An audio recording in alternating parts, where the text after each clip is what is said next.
Well, it's recording now. Oke, teman-teman. Ini satu kelas itu ada berapa orang ya? Ada 10 lebih kalau nggak salah ya. Oke, kita mulai aja. 20-an, Pak. Oh, 20 lebih ya? Apa 20 ya? Oke, nggak apa-apa. Oke, kita mulai aja ya teman-teman ya untuk materinya. Sebentar nih saya share screen dulu.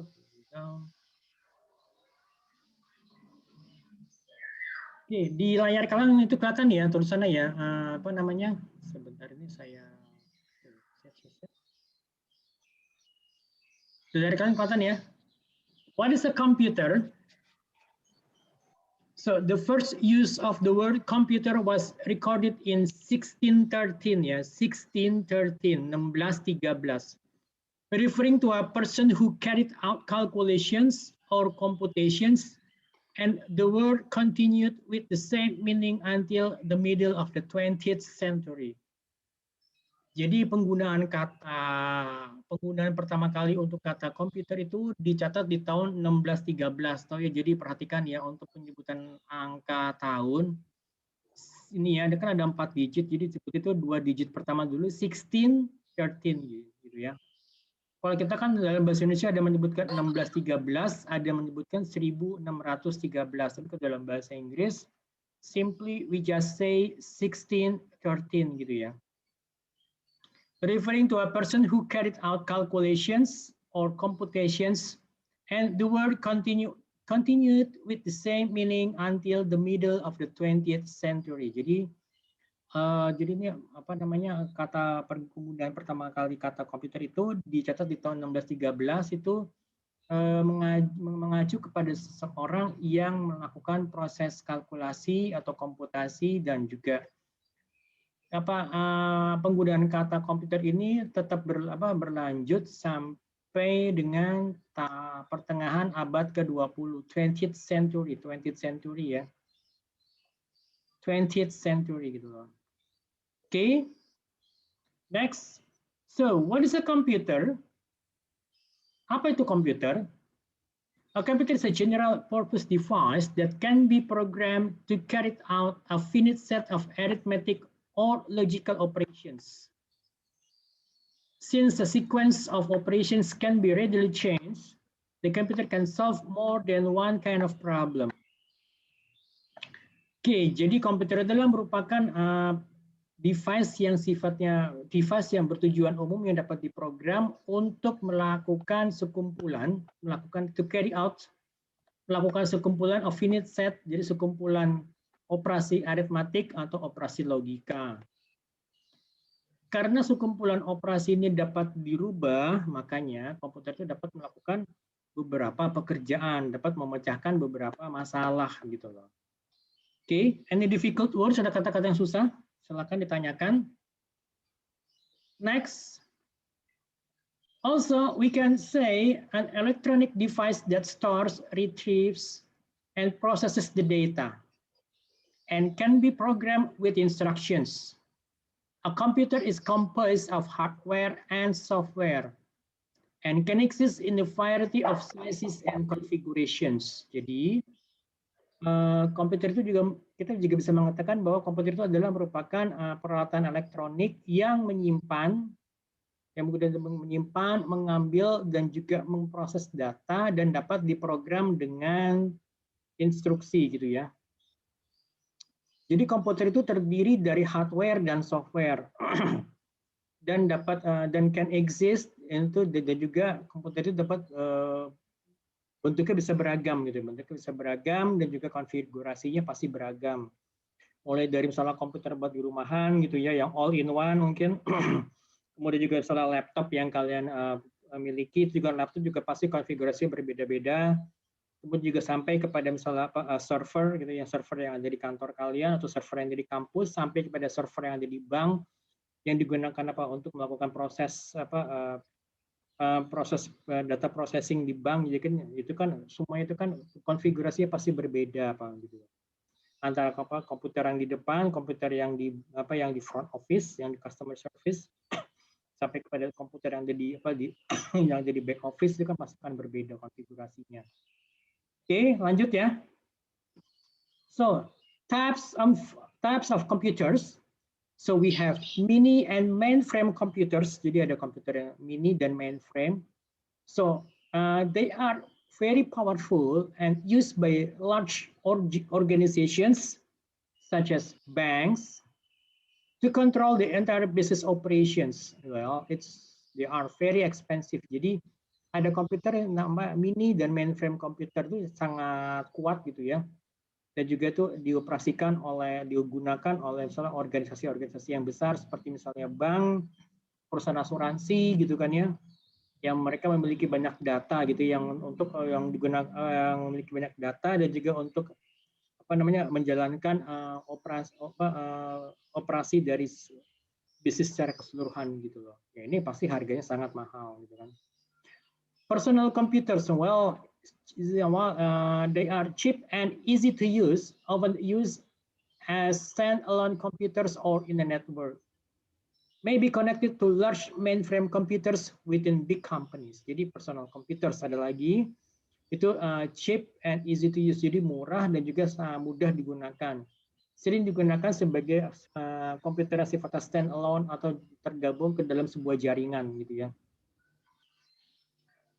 Okay, so maybe connected to a large frame computers. Jadi bisa jadi aja komputer ini terhubung dengan komputer mainframe di dalam sebuah dalam sebuah perusahaan besar gitu loh.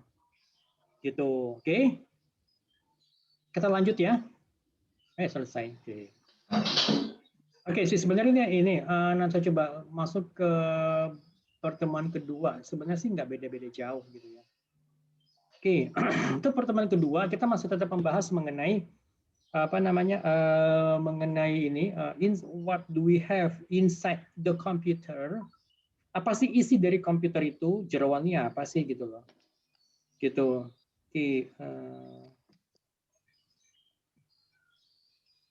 Oke, teman-teman yang mau sholat dulu, izin sholat monggo silakan. Sorry, ini saya baru cek di grup.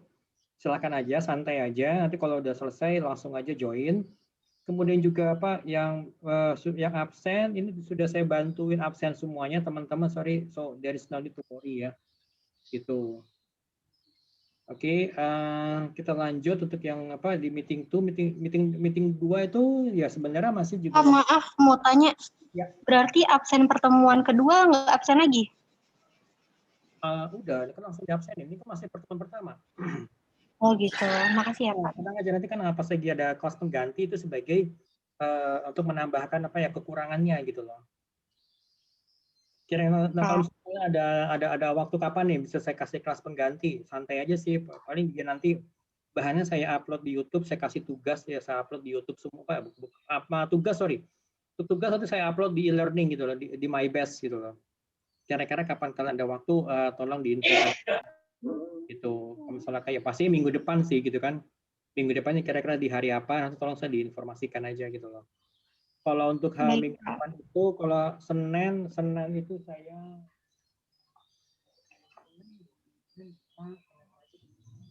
belum jam 2 ya.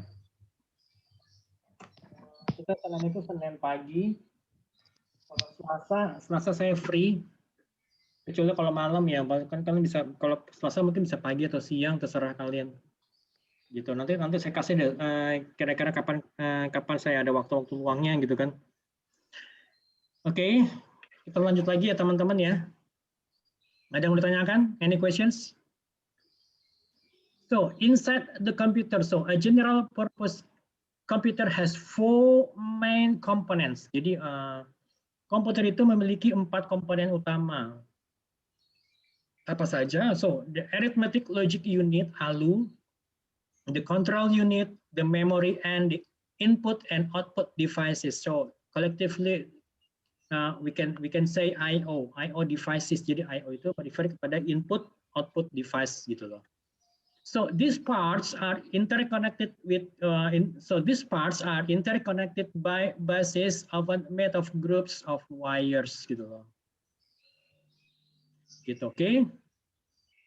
Lanjut. Oke, ada yang mau ditanyakan teman-teman? Arithmetic logic unit tahu kan? ALU, control unit, memory, kemudian I/O device. I/O device nanti kita bahas lagi secara lebih mendalam di slide berikutnya. So, ALU, arithmetic logic unit, is capable of performing two classes of operations, arithmetic and logic. Control unit, the control unit, often called a control system or central controller, manages the computer's various components. Well, it reads and interprets or decodes the program instructions, transforming them into a series of control signals which activate other parts of the computer. Okay. So, jadi control unit itu atau sering disebut juga dengan control system atau central controller, kontrol pusat. Dia memanage beberapa komponen-komponen dari komputer gitu. Jadi control unit membaca dan menginterpretasi atau melakukan proses decoding instruksi-instruksi program, kemudian menerjemahkan ke dalam sekumpulan sinyal yang akan mengaktifasikan beberapa bagian-bagian dari komputer gitu loh. Itu control unit. So, kita lihat memori. So, a computer's memory can be viewed as a list of cells into which numbers can be placed or read. Computer memory comes into two principal varieties. Jadi ada dua jenis memori. Jenis memori secara utama itu adalah RAM, Random Access Memory, and Read-Only Memory or ROM. RAM can be read and written to any time the CPU commands it. But ROM is preloaded with data and software that never changes. Well, therefore, the CPU can only read from it. Okay. I/O. I/O. So I/O is the means by which a computer exchanges information with the outside world. Jadi I/O itu merupakan sarana di mana komputer itu melakukan pertukaran data dengan dunia luar. So devices that provide input or output to the computer are called peripherals. Jadi peralatan yang menyediakan input ataupun output pada komputer itu disebut juga dengan peripheral gitu. On a typical personal computer, peripherals include input devices like the keyboard and mouse, and output devices such as the display and printer. Jadi ada input, misalnya katanya media input itu adalah keyboard dan juga mouse sebagai media input gitu loh. Nah kemudian media outputnya itu misalnya seperti apa? Display itu misalnya monitor gitu kan ya. Monitor ataupun LED atau ya LCD, dan juga printer itu sebagai output device gitu loh. Kemudian hard disk drive itu adalah hard disk, floppy disk drive, and optical disk drives itu sebagai input dan juga output device. Jadi dia berfungsi sebagai input dan output device secara bersamaan gitu.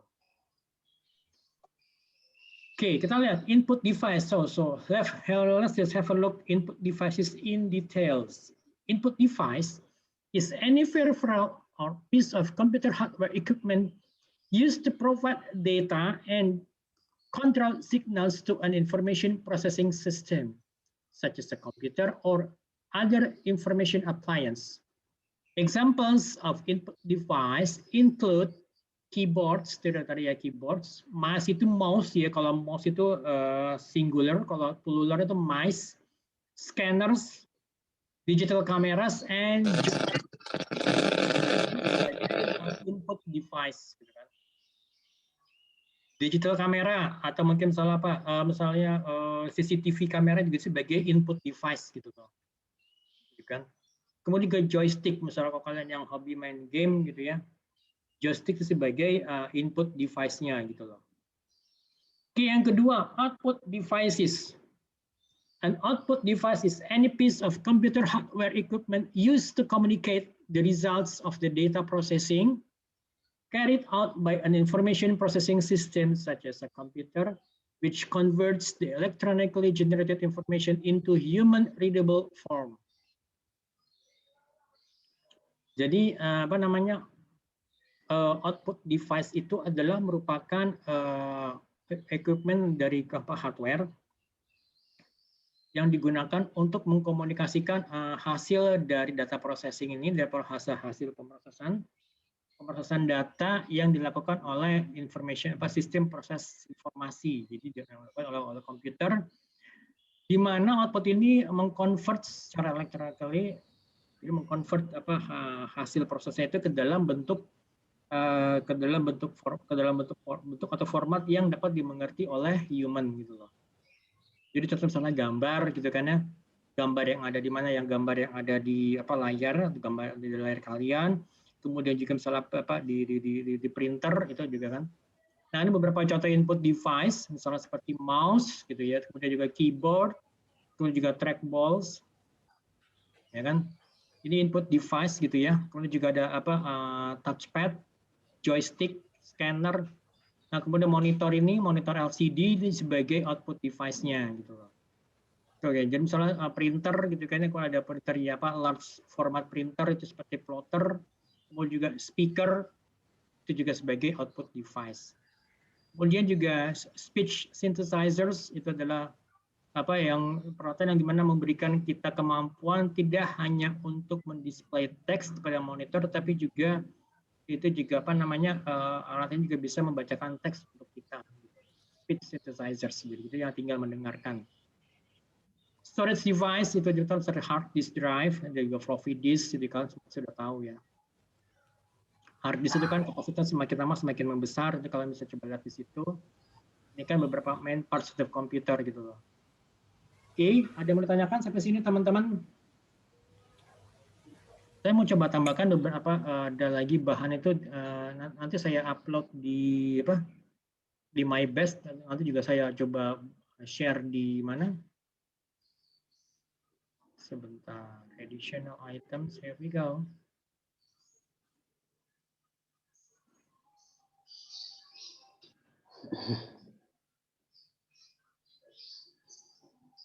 Oke, big data.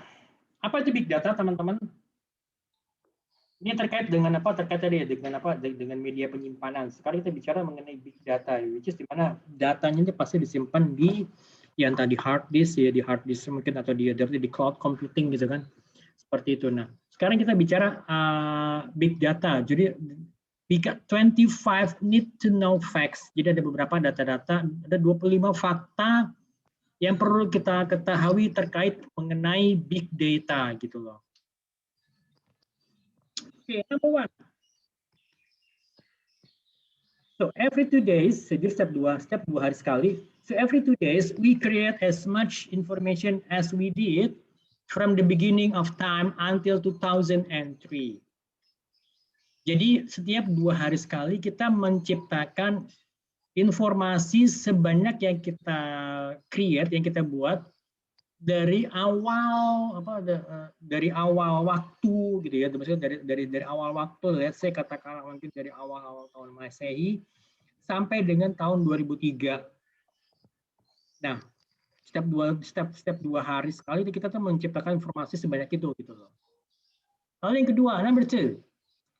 Over 90% of all the data in the world was created in the past 2 years. Jadi lebih dari 90% data-data yang ada di dunia ini diciptakan dalam kurun waktu 2 tahun terakhir. Gitu. So, number 3. It is expected that by 2020, by 2020 gitu juga, misalkan bisa sebutin 2020 atau 2020, the amount of digital information in existence will have grown from 3.2 zettabytes today to 40 zettabytes gitu. Perhatikan.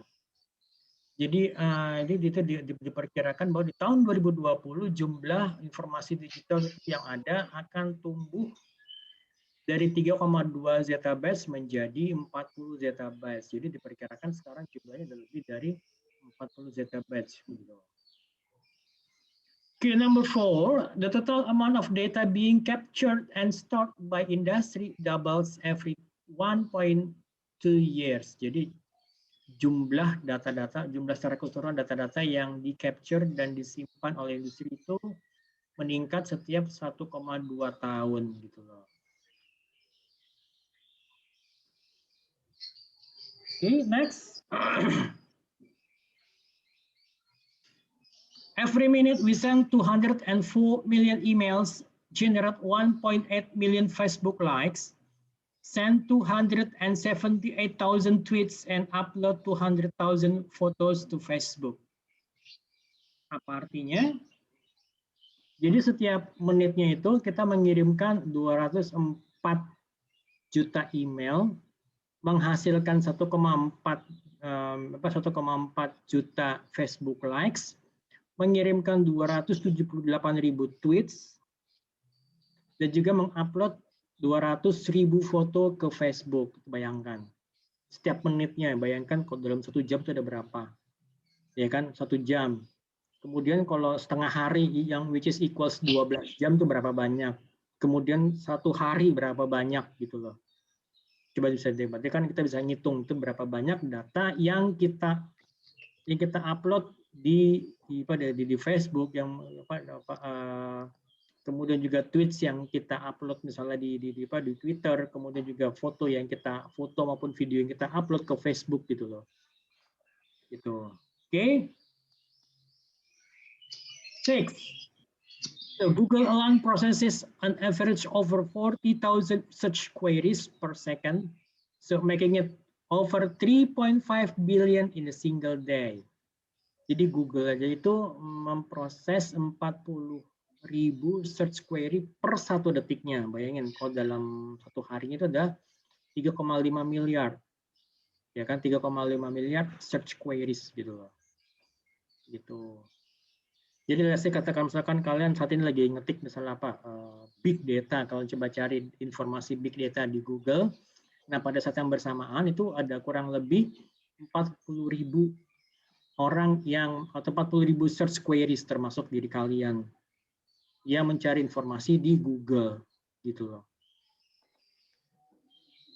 Number 7, around 100 hours of video are uploaded to YouTube every minute, and it will take you around 15 years to watch every video uploaded by users in one day. Bayangkan aja ada 100 video yang diupload ke YouTube setiap menitnya. Dan itu dibutuhkan waktu sekitar 15 tahun untuk menonton setiap video yang diupload oleh users dalam 1 hari gitu loh. Jadi misalkan kalau saya upload video ke YouTube gitu ya, upload video pembelajaran ke YouTube, jebret gitu kan. Berarti kan kalau gitu ada 100 jam video yang diupload ke YouTube setiap menitnya gitu loh. Ya kan, dan itu butuh waktu sekitar 15 tahun untuk menonton semua video YouTube tersebut yang diupload oleh user dalam 1 harinya gitu loh. Nah, kalau 2 hari bayangin berapa tahun? 30 tahun gitu kan. Jadi sama. Oke, if you burn all the data created in just one day on the DVD, you could stack them on top of each other and reach the moon twice. Jadi kita bisa kalau kita burning data itu ke dalam bentuk format DVD, dan kita bisa menumpuknya itu dan mencapai bulan itu sampai 2 kali gitu loh. Bayangkan gitu kan. Beberapa lagi yang menarik itu ini dia.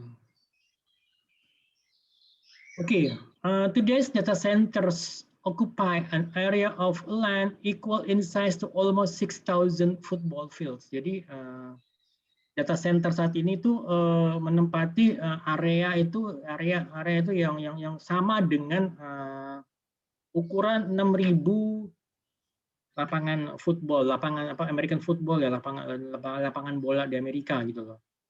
Gitu, bayangkan itu kan. What else do we have?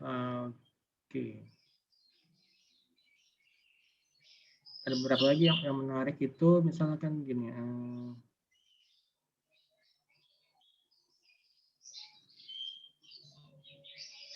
Jadi bayangkan ini, jadi ini sekitar tahun 2015-2016 tuh bukunya ini. Jadi di tahun tersebut itu there will be over 1.2 billion smartphone in the world. Jadi ada 1,2 miliar smartphone di dunia. So which are jadi yang penuh dengan apa sensor dan juga fitur-fitur untuk pengumpulan data ya, misalnya kayak tadi foto, video gitu kan ya. Kemudian tweets, like gitu ya. Kemudian juga Pak like di YouTube, like di Instagram gitu kan. Itu semua kan data-data dan itu semuanya akan bertumbuh. Bayangkan sekarang berapa banyak jumlah handphone atau jumlah smartphone yang ada di dunia gitu kan. Gitu.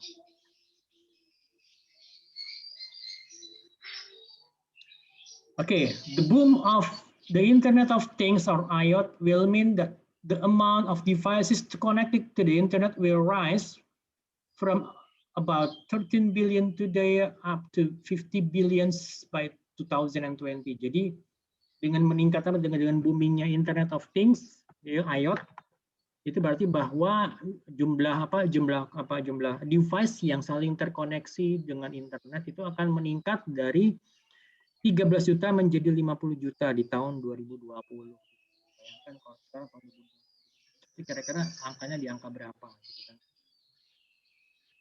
Oke, itu kalian bisa baca-baca sendiri. Nanti saya upload.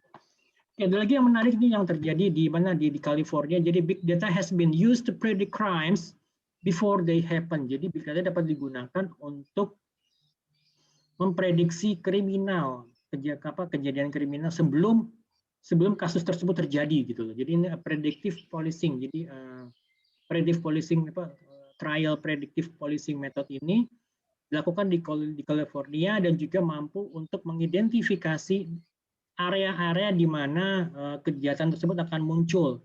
Dan ini 3 kali lebih akurat dibandingkan metode-metode yang sebelumnya digunakan gitu.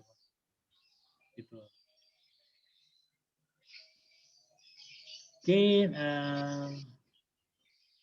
kalau kalian yang mungkin bergelut di dunia retailers could increase their profit margins by more than 60% through the full exploitation of big data analytics. Jadi kalau misalkan kayak kalian mungkin yang yang marketplace misalnya seperti Shopee gitu ya, atau mungkin yang lainnya gitu.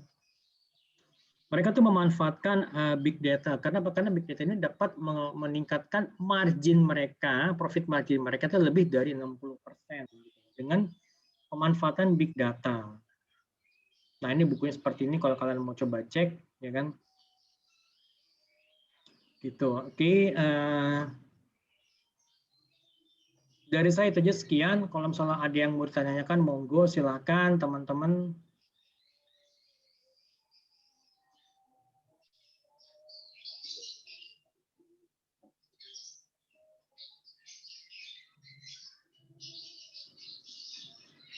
Kira-kira ada yang mau ditanyakan, guys? Any questions? Monggo silakan kalau yang mau ditanyakan, teman-teman. Ini semua sudah selesai bahan-bahannya. Nanti ini saya akan saya share di di YouTube video pembelajarannya. Kemudian juga untuk untuk bahan tadi mengenai big data-nya akan saya share di MyBest. Oh ya, satu lagi, sorry lupa.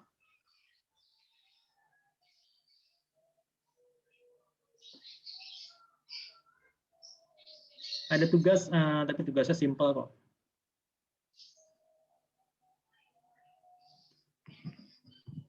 Oh, ini belum saya share ya. Sebentar saya share screen dulu. Here we go.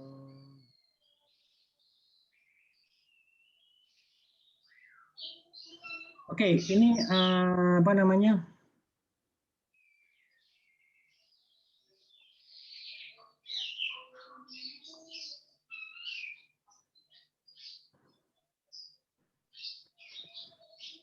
Coba sebentar. Kan boleh coba lihat dulu, baca dulu. Jadi ada 3 soal. Ini kita bicara tadi mengenai big data. Jadi pertama itu adalah pertanyaan mengenai penjelasan mengenai big data secara singkat menurut kalian gitu. Apa sih itu big data itu gitu kan? Gitu. Nah, kemudian kalau misalkan apabila kalian akan membuat perusahaan startup dengan memanfaatkan ya dengan misalnya dengan cara memanfaatkan potensi big data, kira-kira perusahaan seperti apa sih yang cocok gitu loh.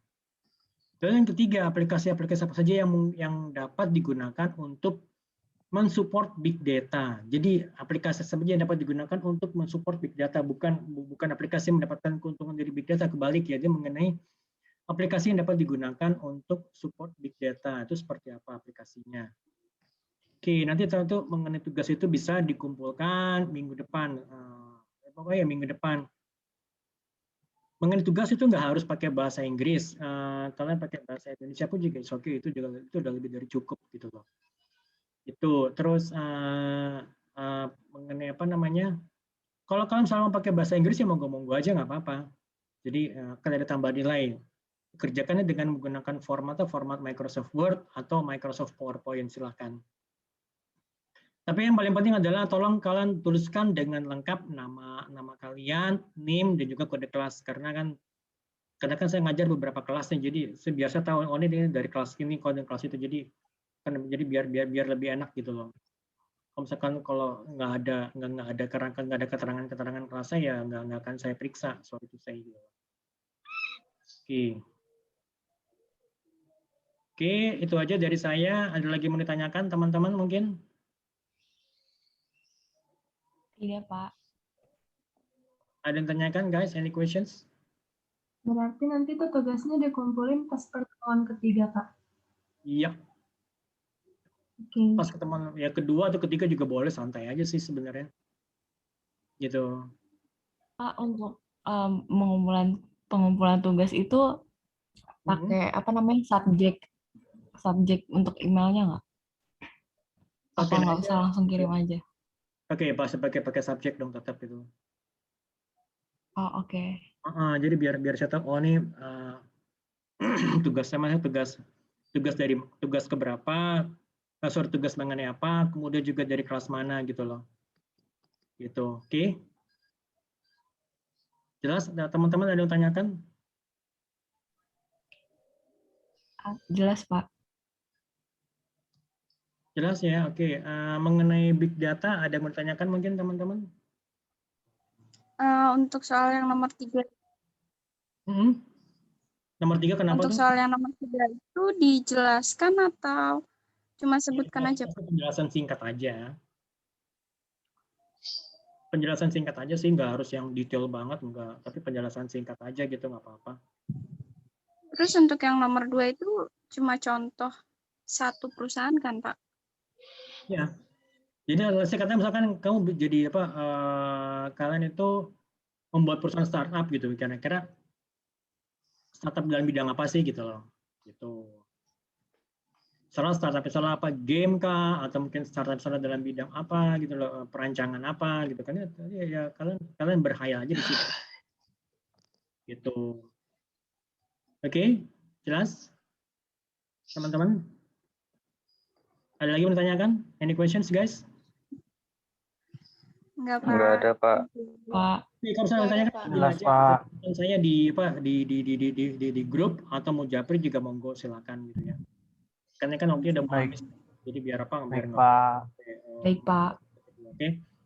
Oke ya, semuanya terima kasih banyak. Kalau gitu sampai ketemu lagi minggu depan. Assalamualaikum warahmatullahi wabarakatuh. Waalaikumsalam.